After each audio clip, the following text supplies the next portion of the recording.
Don't tell people what you know. Right. Keep them poor. But unfortunately, the poor will always be amongst us because it starts up here. It's in their words, and the words become flesh. But when they say I can't afford it or I can't do that, they become what they say. And I meet so many people. I can't afford it. You think I'm made of money? My PhD dad, he says, what do you think I am, made of money? I can't afford that. And my rich dad would say, that's why he's poor. Poor people say, I can't afford it, I can't do that, I don't have time. Because it's an escape. It's an escape, you know what I mean? It's easy to say, I can't afford it. Oh, I'm too tired. Oh, I can't go to the gym. When you could go to the gym. No, I can't. Truth is, I'm just too lazy to go to the gym. A question opens the mind, a statement closes the mind. See, when you say, I can't afford it, your mind shuts down, and you become what you say. But the thing is that we become creatures of our own habits. And until we break the habit, we don't change. Poverty is passed on. It's taught in your families. And middle class is taught in families. And so the people right now who are sitting at home, who are struggling financially or worried about money or unhappy, they may be making a lot of money, but unhappy with what they're doing, it was probably taught to you. Your superego was taught, get a job, work hard, or you'll never be rich, or the rich are evil, or whatever. If you're poor, you'll always be poor. Just like most pro athletes, they make millions of dollars, and 65% are bankrupt 5 years later. It's because they come from poor families. Now you tell them that, they get very angry at you. It's the rich fault. You guys ripped me off, and government ripped me off. But unfortunately, it's passed down genetically. That's the frightening thing. We've got to change what we teach our kids. So I remember raising my hand when I was 9 years old, talking to my fourth grade teacher, and I said, when am I going to learn about money? She says, the love of money is the root of all evil. We don't teach money at school. I said, why not? And she couldn't answer me, and she got very flustered. She says, go ask your father. He's my boss. So my father was the head of education, PhD, all that stuff. I go home and ask him, I said, why don't we learn about money in school? And he looked at me and says, because the government doesn't let us teach that subject. The government tells us what we can teach and what we can't teach. And I thought that was strange. And I said, but aren't we going to school to learn about money? He says, no, your job is to get a job. I said, but you get a job to earn money. He goes, no, you're supposed to just get a job. I went, no.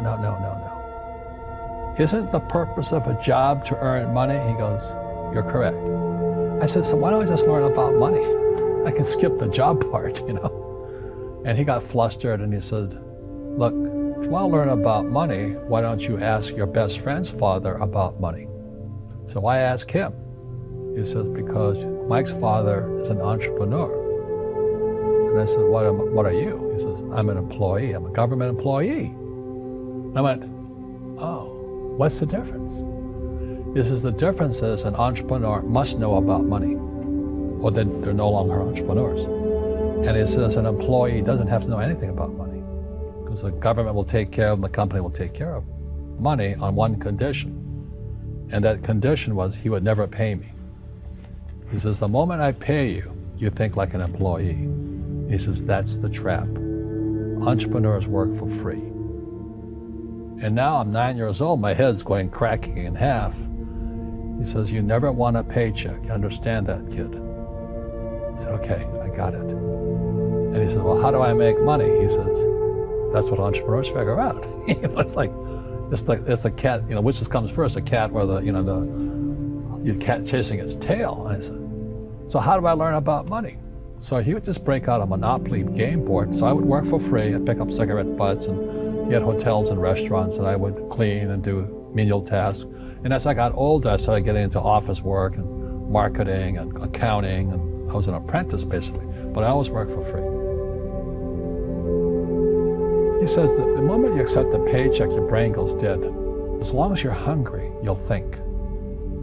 And he was a great, great teacher.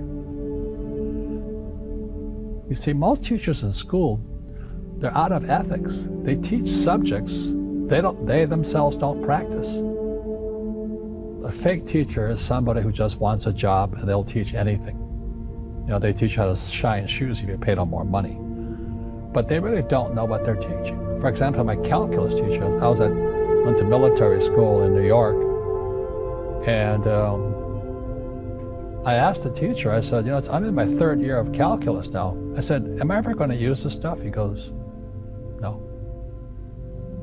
I said, why do you teach it? He says, because I get paid. I said, do you ever use it? He goes, no. And that's why, you have to, in life, one of the things I suggest to people, you got to find a real teacher versus a fake teacher. And a fake teacher is somebody who doesn't do what they teach. And a real teacher is doing what they teach every day. School systems are making our students weaker. So in school, they have these things called now trigger effects. So you can't, as a teacher, you can't say anything that might upset the student. They don't want anything that might jar their point of view. So if I went into school, I'd be thrown out because I threaten them. And to me, isn't school about opening your eyes and minds to new ideas? But that's now out of the system. So everybody's got to be PC, politically correct now. And it's killing us. It's killing the brains of our kids. They're going backwards. But in their minds, they're more enlightened. If I didn't have ideas that shook me, I wouldn't learn anything new. But now these trigger mechanisms, we're actually making our students weaker in school. My success comes from spirituality, not finance. You see, people say, well, why don't you give the poor money? So the only problem with that is it just creates more poor people. You give a man a fish, you get a lot of people who want more fish, but you teach them to fish. We're more antagonistic, more antisocial. Social media is antisocial. That's the danger part. So the reason I'm speaking on spirituality, we got to evolve. It means meditation, it means yoga, it means praying, it means going to church, whatever it takes. But you got to get back to calm and peace and meditation. One generalized principle is emergence through emergency. So when you look at the word emergency, the base word is emerge. The only way humans evolve is via emergency. And a big one's coming. And it's going to be, as we all know, our banks have ripped us off immensely. They're just a bunch of crooks. I don't know how they can live with themselves. But the bankers rip off trillions and they get bonused in billions. Nobody goes to jail. That's the sickness of our society. So that's why I write about financial education. It's almost like self-defense. It's almost like taking judo against our own government and our own banking systems and Wall Street.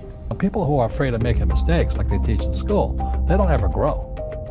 Because spirituality is there's good and there's bad, there's right and there's wrong, there's up and there's down. Most people only want to be right, they only want to be positive. Well, you can't have that, that's not reality. Every time I failed, it was like, good, I said, okay, what have I learned? And the average person, the reason they're poor is they haven't failed. They play it so safe. They haven't made any mistakes like they taught in school. That means they don't learn anything. That's why the school system's actually fundamentally corrupt. It's anti-education. Don't make mistakes and don't ask for help. And if I didn't ask for help, I have my accountants, my attorneys, my bankers and all that. I go into business like a rugby team. Boom, boom. We kick butt.